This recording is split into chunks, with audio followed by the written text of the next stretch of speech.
좀 전에 이제 그 한국은행 팀장님께서 전반적인 핀테크 전반적인 부분에 대해 가지고 말씀해 주신 것 같습니다.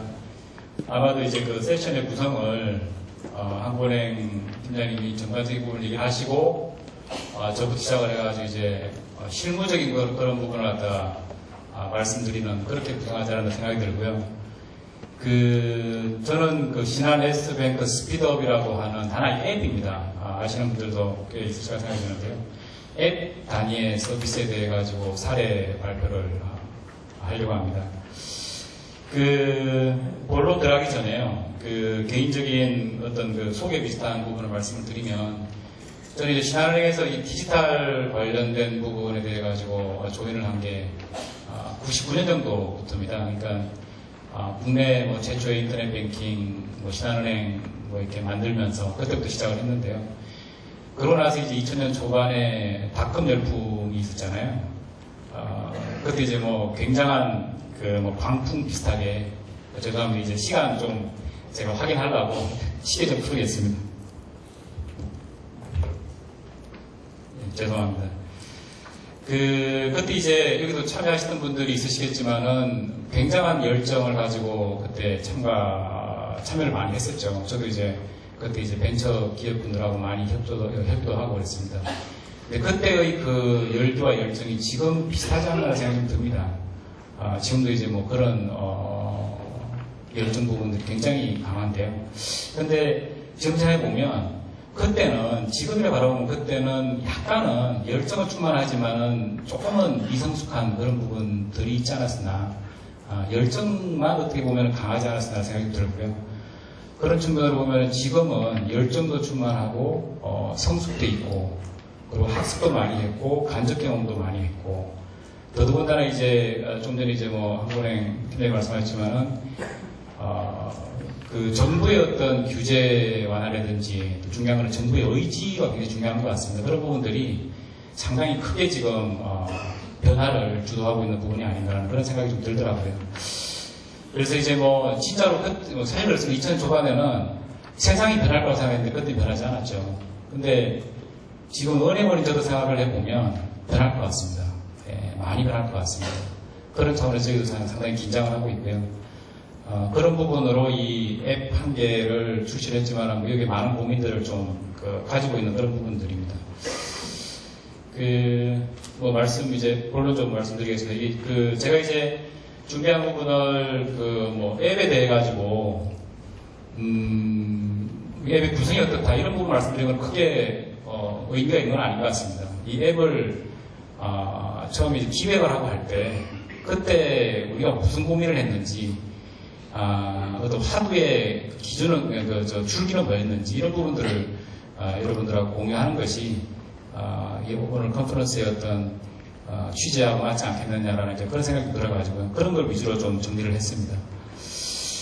보시다시피 2월 10일에 출시를 했고요. 구성은 간단합니다. 환전하고 대출 딱 두 가지만 들어가 있는 앱입니다.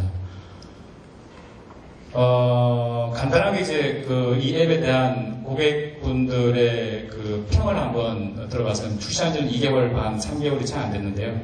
나쁘지 않다라고 저희는 자체적으로 좀 평가를 하고 있습니다. 평점이라든지, 고객 리뷰라든지, 아니면 블로그나 인터넷 카페 이런 부분들을 갖다 좀 발췌를 했는데요. 사실 좋은 글들만 발췌를 했습니다. 이렇게 그러지 않은 이제 글들이 있긴 하지만요. 근데 전반적으로 괜찮다라는 이제 그런 평들이 많았고요. 또 여기 지금 자가 잘 보이진 않지만 여기 인터넷 카페 같은 거 보면은 조회 건수도 있고 댓글 건수도 있고 이런 부분들을 찬찬히 읽어봅니다. 그러면서 고객들의 의견이 어떤 건지 많이 읽어봅니다. 여기 슬라이드에는 준비는 안 돼 있지만 아마도 책자에는 있지 않을까 생각이 드는데요. 실적을 보면 저희가 한 2개월 반 정도 됐는데, 다운로드는 한 10만 건 이상의 다운로드가 됐고요. 실제로 이제 완전 대박 터지는데, 앱은 10만 건은 정말 우습지만, 저희 금융 상품 앱으로서는 약간 의미가 있지 않나 생각이 좀 들고요. 환전 같은 경우에는 지금까지 한 7만 명 또는 8만 명 정도가 이용을 하고 한 500억 정도 환전이 됐습니다. 대출 같은 경우에는 신청 기준이지만 한 6,000명, 그리고 200억 정도 신청이 됐고요. 실행은 조금 다른 부분은 있습니다. 그럼 지금부터 저희가 고민했던 그 기준, 줄기, 그걸 좀 말씀드리겠습니다. 고민을 하면서 여러 가지 책을 봤지만, 책을 두 가지 부분에 대해 가지고 한번 좀 말씀을 드리겠습니다. 아까도 이제 나왔던 책인데요. 여러분 다 아시겠지만, 디지털 뱅크 언행의 종말을 고하다. 언행 입장에서는 굉장히 자극적인 얘기입니다. 언행이 없으신다는 얘기니까요. 네. 여기 보면 이제 디지털 네이티브하고 디지털 이미그런트 두 가지 이제 부류로 사람을, 우리 소비자를 분류를 하죠. 아시겠지만 디지털 네이티브는 날 때부터 또는 인지 능력이 있을 때부터 디지털하고 같이 생활했던 사람을 디지털 네이티브라고 하고, 저 같은 사람이 디지털 이미그런트다라고 이렇게 얘기를 분류를 하고 있습니다. 나이대로 보면 디지털 네이티브는 한 20, 30대, 현재 20, 30대, Y세대라고 그렇게 얘기를 하더라고요. 이 책에서 이제 지점 기반의 뱅킹은 끝났다. 그리고 지점 기반 또는 상품 기반, 계좌 기반 이런 게 아니고 사람을 위한 은행을 디자인해야 된다. 또는 사람과의 관계를 위한 은행을 디자인해야 된다. 이런 얘기를 하고 있습니다. 아마도 출범하려고 하는 인터넷 전문은행에서는 이거를 생각하고 있지 않을까 생각이 들고요. 사실 이 굉장히 무시무시한 얘기지만 저희 기존은행도 이러한 부분들을 많이 고민을 하고 있습니다. 두 번째 책은 뉴 노멀입니다. 피터 한센이 쓴 책이죠. 이분도 이제 디지털 네이티브 얘기를 하면서 뉴 노멀 시대다. 현재는 뉴 노멀 시대는 기술이 별게 아니고 기술이 생활화되는 그런 시대다라고 이제 그런 얘기를 합니다. 그리고 좀 재밌는 표현들을 많이 썼더라고요. 수학 기호를 사용을 했습니다. 디지털 네이티브들이 본인이 별로 관심이 없는 어떤 정보에 대해서 어느 정도 그거에 대해서 참고 보느냐라고 하는 거를 그 시간의 길이, 그러니까 그 길은 제로라는 겁니다. 관심 없는 정보는 그냥 바로 넘어가고 관심이 있는 정보에 대한 그 관심의 깊이는 무한대라고 하는 거죠. 그리고 디지털 네이티브들은 그 정보를 가능한 한 무료로 이용하기를 바라고 있고, 그렇지만 또 이제 관심 있는 정보에 대해 가지고는 충분히 그거에 대해서 지불할 의사가 있다. 이렇게 이제 얘기를 하고 있습니다. 근데 여기서 이제 한 가지 제가 주안점으로 봤던 부분이 가격인데요. 일반적으로 가격 경쟁력이 있어야 된다라고 저희들 얘기를 하잖아요. 근데 이 피터 한센은 가격 경쟁력이 아니고 앞으로는 참여 경쟁력이다라는 이런 얘기를 하더라고요. 저는 읽으면서 관계 경쟁력일 수 있겠다라는 그런 생각을 했는데요. 그게 이제 얘기하는 부분은 저희가 상품이나 서비스를 출시하면 거기에 관계되는 커뮤니티가 있잖아요. 그 커뮤니티에 참여하는 고객이 있고 그 고객들의 니즈가 무엇인지를 정확하게 파악을 해서 그거를 출시하는 것이, 그러니까 그 커뮤니티에 참여를 하고 커뮤니티에 마케팅을 할 때 관계를 하는 것이 그게 성공의 지름길이 아니겠느냐라는 그런 얘기를 하고 있습니다. 하나의 사례로 나이키의 나이키 아이디 프로젝트 이런 부분에 대해서 들고 있는데요. 나이키에서는 그런 데입니다. 여러분이 디자인하면은 나이키가 만들어 드립니다라고 하는 그런 슬로건을 가지고 했답니다. 그래가지고 예를 들어서 조기 축구회 같은 그런 데서 이런 디자인의 신발을 만들어 달라라고 하면 만들어주고 거기 입소문 타고 그래서 소위 얘기하는 롱테일 효과가 가져오던 그런 어떤 사례라고 이제 소개를 하고 있습니다. 저희뿐만이 아니고 금융권으로 해가지고 서비스 하려고 하면은 당연한 고민입니다. 편리성과 안전성. 둘 중에 하나 포기할 수도 없는 거고요. 저희도 가능하면 편리하게 안전 부분에 대해 가지고는 해치지 않는 선에서 편리하게 가려고 이제 노력을 했습니다.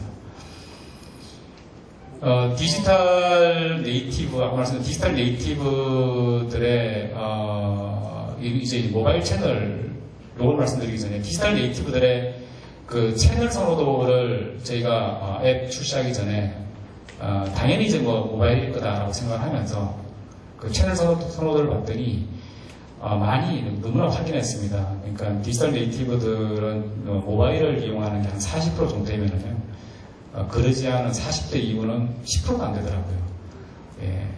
정말 차이가 너무 확연하게 났었습니다. 그리고 이제 그런 디지털 네이티브들한테 앱을 저희가 이제 개발을 해야 되는데, 어떤 서비스를 먼저 할까라는 이제 고민을 살짝 했습니다. 그게 뭐 많은 고민을 했지만, 참고를 했던 게 이 네이버 모바일 검색어 트렌드를 봤더니, 대출하고 환전이, 상당히 많은 고객들이 검색도 하고, 그러니까 이게 니즈로 표현되는 게 아닐까라는 이제 그런 생각을 했습니다. 그래서 뭐 이거 이외에도 다른 어떤 요소가 있긴 했지만 하여튼 대출하고 환전 두 개를 선택을 하게 된 배경이 됩니다. 그래서 그러면 환전하고 대출 부분에 대해서 좀 더 깊숙하게 고민을 했는데요. 사실 환전이라고 하면 지금 모든 은행들이 다 서비스하고 있는 겁니다. 인터넷에서 환전 신청하고 뭐 영업점에서 찾고 다 하고 있는 겁니다. 그러면 여기에서 무엇을 경쟁적으로 가져가야 될 거냐라는 게 그게 이제 핵심이 되는 건데요. 시장을 먼저 봤습니다. 그래서 환전하고 관계되는 해외여행 계획을 봤더니 2010년에는 700만 명, 올해는 뭐 1000만 명이 넘는 이게 상반기만 얘기하는 겁니다. 그러니까 여기 이제 해외여행 계획이라고 하면 당연히 환전하고 이제 관계가 되는 거죠. 환전에 대한 시장은 크다, 계속 성장하고 있다라는 이제 그런 부분을 볼 수 있고요. 고객 분석을 해봤더니 저희가 이제 공항에 지점이 있으니까요. 인터넷으로 신청을 하고 수령하는 수령점을 봤더니 영업점보다는 공항이 많더라. 거기서 저희는 이제 어떤 하나의 포인트를 잡은 거죠. 그리고 금액은 100만 원 이하, 영업점 가면 당연히 불편하다라는 이제 그런 부분들에 대한 분석을 했습니다. 그럼 이제 대출 부분인데요. 그 대출에 대해 가지고는 환전보다 고민이 깊었습니다. 지금 요새는 뭐 중금리 대출에 대한 이렇게 이슈가 굉장히 활성화되어 있기 때문에 많이 얘기를 하고 있기 때문에 당연히 중금리 대출을 가야 된다라고 하는 부분이 있긴 했지만 저희가 고민할 때는 그런 상황은 아니었거든요. 그래서 이제 어디를 봐야 되느냐 고민을 많이 했었는데요. 그 기존에 그러니까 현재 영업점에서 은행 영업점에서 대출을 할 때는 신용등급 좋으신 분 그리고 금액이 많으신 분을 대상으로 당연히 이제 대출을 하려고 하겠죠. 뭐 100만 원을 대출하나 1억을 대출하나 은행 인건비 똑같으니까 거의 유사하니까요. 그러다 보니까 중신용등급 일반적으로 5에서 7등급을 얘기를 합니다. 네, 중신용등급 분들 밴드 소액 대출하기를 원하시는 분들은 아무래도 이래저래 해가지고 이금융권을 찾게 될 수밖에 없는 그런 상황이었던 것 같습니다. 데이터를 보면 직장인들 중에요. 저희가 직장인 대상으로 했습니다. 직장인들 중에 5에서 7등급인데 이금융권 대출을 이용하고 있는 고객이 한 12% 되더라고요. 숫자로 한 150만 명 정도 되는 직장인들이 이금융권 대출을 이용하고 있는 그런 상황이었습니다. 그런데 그럼 5에서 7등급 고객들이 그 은행에서 대출이 안 되느냐? 그건 아니거든요. 되거든요. 그러니까 됨에도 불구하고 이금융권을 이용하는 부분들이 있는데 그러면은 왜 이금융권을 이용하느냐를 봤더니 소액이고 간편하고 빠르고 영업중에 가가지고 약간 이렇게 어떤 불편한 이런 얘기를 안 해도 되는 이런 부분들이 있으니까 찾는다라는 이제 다는 아니겠지만요. 많은 부분들이 이제 그렇게 좀 조사가 됐습니다. 그래서 이제 그런 걸 포인트로 해서 5에서 7등급 고객 그리고 소액 위주로 상품을 만들어서 제공을 하면 되겠다라는 이제 포인트를 잡았고요. 여기에는 저희 신한은행 말씀 잠깐 드리면 신한은행은 이제 신한은행 미션이 있습니다. 관심이 별로 없으시겠지만 그래도 저희는 내부적으로 굉장히 중요한 부분이니까요. 금융의 힘으로 세상을 이롭게 한다. 미래를 함께 따뜻한 금융이라는 이제 신한은행 미션이 있는데요. 이 따뜻한 금융이라는 부분이 그렇습니다. 처음에 시작할 때는 한 6, 7년 전에 시작할 때는 사회봉사로 시작을 하다가 그게 이제 1, 2년 하다 보니까 정말 중요한 부분이 뭐냐? 정말 중요한 거는 은행 본연의 업무, 여기서는 대출이 되는 거죠. 은행 본연의 업무를 고객들한테 잘 제공을 해서 힘든 고객들을 좀 이렇게 그런 부분들을 해소를 시켜드리고 그러면서 은행도 같이 성장하는 그게 따뜻한 금융이 아니냐라고 하는 그런 저희 신한은행 미션이 있습니다. 그게 좀 전에 말씀드렸던 중금리, 중신용 등급의 고객들한테 은행에 서비스를 이용할 수 있도록 하는 거, 그거하고 이제 같이 녹여 들어가가지고 출시를 하게 된 배경이 좀 그런 부분들이 있습니다. 이런 좀 전에 말씀드렸던 그런 고민들을 가지고 신한네스뱅크 스피드업 앱을 6월 10일에 출시를 했고요. 구성은 아까 말씀드린 간단합니다. 환전하고 대출, 긴급 출금이라고 하는 것은 부가 서비스로서 저희가 구성했고요. 간편 로그인이라고 이제 이건 뭐 밑바탕에 깔려있는 부분인데요. 6자리 비밀번호만 처음 설정만 하면, 그 다음에는 인증서 로그인 없이 그냥 저 비밀번호 로그인하면은 서비스를 이용할 수 있다라는 그런 부분이고요. 대신에 이제 인증서가 반드시 필요한 거는 사용을 해야 되는 이제 그런 부분인 거죠. 예. 환전에 대해서 조금 더 말씀드리겠습니다. 그래서 아까 고민했던 그런 환전을, 그러면 환전의 경쟁력을 어떻게 가져갈 거냐? 말씀드렸던 간편하게 가자. 정말 단순하게 가자. 그게, 성공하면은 뭐, 그게 하나의 비결이지 않을까라는 이제 그런 내부적인 생각을 했고요. 그래서 뭐, 모토는 누구나 언제든지 환전을 하자라고 이제 모토를 가지고 진행을 했습니다. 간편하게, 단순하게 가져가기 위해서 대상 고객은 해외임자만 대상 고객으로, 그냥 타입 고객으로 가져가자. 그래서 영업점 수령은 제외하고 공항에서 수령하는 걸로만, 이제는 김포공항하고 인천공항에 수령 가능하기 때문에 그렇게 이제 봤고요. 환전하면 우대가 중요하잖아요. 그거를 현재 보면은 고객에 따라서 또는 환전 금액에 따라서 우대율이 다 다릅니다. 그것도 그냥 일률적으로 90%로 가져가자. 고객 상관없이, 지난해 고객이든 누구든 상관없이 무조건 90% 가져가자. 그리고 뭐 지난해 하여튼 간에 계좌 없어도 누구든지 이용할 수 있도록 하자. 제가 이제 그 테스트하면서 공항 가가지고 수령을 해봤습니다. 수령을 했더니 진짜 1분 안 걸리더라고요. 신분증 딱, 그러니까 그 전에 이제 그 스마트폰으로 이렇게 해가지고요. 신분증 딱 제시하니까 1분 안 걸리더라고요. 예, 정말 요거에 대해 가지고는 하여튼 신속하게 할 수 있는 부분에 대해서는 서비스가 구현됐다라고 생각이 좀 되고요. 뭐 좀 사소한 부분일 수도 하지만 하여튼 간에 현찰 보관을 하고 있어야 되는 그런 부분도 해소가 필요하다라는 생각을 했고요. 환율에 대해 가지고 의외로 많이 좀 민감한 부분도 있는 것 같습니다. 그래서 진짜 뭐 마음에 드는 환율이 딱 있을 때 그때 바로 환전하고 싶어 하는 니즈가 분명히 있는 거고, 그렇다고 하면 오늘 환율 좋다고 그래가지고 영업점 간다든지 뭐 서울역 환전센터 간다든지 이런 부분들을 하는 게, 그거보다는 바로 그 즉시 환전을 그 환율 가지고 환전하는 게 좋지 않겠느냐라는 이제 그런 부분으로 정리를 했습니다. 그래서 스마트폰을 환전하고 바로 공항에서 현금 수령하는 걸로 그렇게 잡았습니다.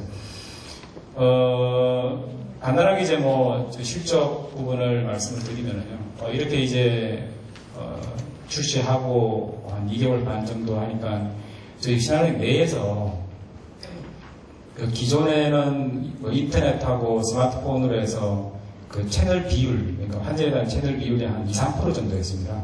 나머지는 막 97%, 8%가 되고 영업점 또는 공항에서 다 환전하게 됐던 거죠. 그런데 요 스피드업 환전만이 그것만 해서 한 20% 넘는 그 비중을 현재 가지고 있습니다. 예, 그래서 어떻게 좀 전에 말씀드렸던 게 단순하게 가는 것이 약간은 좀 고객들한테 어필되지 않았느냐 그런 생각이 좀 들고요. 다음번은 그 대출을 말씀드려요. 대출도 뭐 사실 마찬가지입니다. 어떻게든지 프로세스를 단순하게 가져가는 게 중요하겠다라는 생각을 가지고 모바일에서 모든 것이 다 끝날 수 있도록 그렇게 했습니다. 그 말씀 안 드렸던 부분 중에 하나가 직장인 분들이 신용대출을 이용을 할 때 기존에 보면 일반적으로 월급을 한 6개월 이상 받아야만이 그 괜찮은 신용대출을 이용할 수가 있는 상황입니다. 그게 이제 은행 입장에서는 신용평가를 해야 되는 거잖아요. 안정적으로 이 사람이 직장생활 할 사람이냐라는 걸 이제 봐야 되는 거니까요. 근데 이제 그것도 어떻게 보면 저희가 좀 이렇게 깨야 되는 부분이 아닌가라는 생각이 들어서 1개월만 되면 월급 한 번만 받으면 대출을 이용할 수 있도록 가져가자라고 그래서 저기 보면 새내기라고 가로 해놨죠. 새내기 직장인 대출과 일반 직장인 대출 두 가지로 나눠가지고 했던 겁니다. 그래서 입사 1개월 이상이면 누구나 대출 이용할 수 있도록 하고 신용등급, 실등급, 중금리, 그 다음에 이제 타인 공인인증서 그러니까 신한의 공인인증서만 하는 게 아니고 다 하는 걸로 가져가고요. 입력 항목 부분에 대해서도 기존에 39개 세봤습니다. 인터넷 환전할 때, 인터넷 대출할 때 39개더라고요. 그거를 다 분해해서 꼭 필요한 것만, 고객이 반드시 내야 되는 것만 세봤더니 9개이더라고요. 그래서 9개를 줄이고, 대출은 오늘 필요하면 오늘 대출될 수 있도록 하는 프로세스로 가져갔습니다. 근데 이 대출에 대해 가지고는 아까도 이제 만들기 전에도 고민이지만 만든 이후에도 사실은 굉장히 고민입니다. 왜 그러냐면 이것이 대출을 해드리는 돈은 실질적으로 그냥 은행 돈이 아니거든요. 다른 고객분이 예금을 한 돈을 가지고 대출을 해드리는 거잖아요. 그러니까 예금을 한 돈은 저희가 잘 관리를 해서 수익을 잘 내서 예금 수익을 잘 해드려야 되는 거잖아요. 그게 이제 저희 은행의 건전성이라고 하는 지표를 가지고 은행을 평가하게 되는 건데요. 그러니까 이제 건전성이라는 지표를 가지고 건전성이 좋은 은행이 좋은 은행이다 이렇게 이제 얘기를 하는데요. 그런 부분들 때문에 대출이라는 부분에 대해 가지고는 이 신용평가 이런 부분들을 한꺼번에 이렇게 확 가는 것이 아니고 어떻게 보면 쟁그름과 같은 그런 어떤 관점이 필요하지 않느냐. 그래서 내부적으로 대출을 실행할 때도 저희가 한 2단계 정도는 지금 그러니까 겉으로 보이진 않으시지만은 내부적으로는 2단계를 지금 거쳤어요. 그러다 보니까 실행률의 커브가 이렇게 바뀌는 그런 부분들을 보여주고 있고요. 적도 다른 어떤 내부적 준비도 좀 하고 있고요. 그러니까 그런 고객분들이 잘 관리해달라고 이렇게 맡긴 돈을 잘 운영해서 가져가는 게 또 은행의 승관의 의무가 아닐까라는 그런 생각이 듭니다. 그래서 대출이라는 부분은 좀 그렇고요. 또 하나 준비하는 거는 금융에서 지난번에 얘기를 하셨는데요. 그 그룹사 안에 저축은행과 연계한 대출도 준비해달라는 요청을 하셔서 그 부분도 좀 준비를 하고 있습니다. 그래서 저희 이쪽에 대출이 어려우신 분들은 신한저축은행하고 같이 연결해서 대출을 이용하실 수 있도록 하는 부분도 좀 준비를 하고 있습니다. 긴급 출금 서비스는 이건 컨셉은 단순합니다. 많은 분은 아시겠지만 사실 사례가 그렇더라고요. 어느 누군가가 아무 생각 없이 나갔는데 지갑이 없는 거예요. 핸드폰만 있는 거예요. 현금은 필요한데 그럴 때 이용을 하는 그런 부분입니다. 그러니까 첫 번째 보시면 긴급 출금 서비스 신청 메뉴로 들어가서 패스워드를 갖다가 등록하고 그러고 나면은 SMS로 문자가 오는데 긴급 출금 인증번호라고 옵니다. 그러면 그 다음에 ATM 가서 인증번호와 본인이 설정한 패스워드와 계좌 비밀번호 가지고 돈을 출금하는 거죠. 그래서 이거는 이용하시는 분들은 상당히 기묘하게 이용하시는 분들이 있더라고요. 어떤 분들은 아들한테 멀리 있는 아들한테 보내주는 그런 부분으로도 활용을 하기도 하더라고요. 서비스 확대라고 해서 간단하게 적었지만 사실 아직 무엇을 어떻게 어떤 상품과 서비스를 출시할 건지에 대해 가지고는 구체화가 아직 여러분들에게 발표할 만큼 구체화가 안 되어 있기 때문에 저희가 여기서 슬라이드 만들지 못했습니다. 하지만 지금까지 말씀드렸던 그 고민이 계속 진행되고 있는 거고요. 그 고민 속에서 새로운 상품, 그러니까 환전이나 연신 또는 다른 어떤 여러 가지 상품들을 갖다가 좀 생각들을 하고 있고요. 그중에 이제 신용평가라는 부분은 얼마 전에 저희가 신용평가 관련된 전문 ICT 기업이랑 제휴를 했는데요. 그쪽 업체하고 새로운 신용평가에 대해 가지고 고민을 좀 하고 있고요. 또 중요한 거는 저는 그런 것 같습니다. 이게 제가 디지털 이미그런트다 보니까 생각의 한계가 분명히 있는 것 같아요.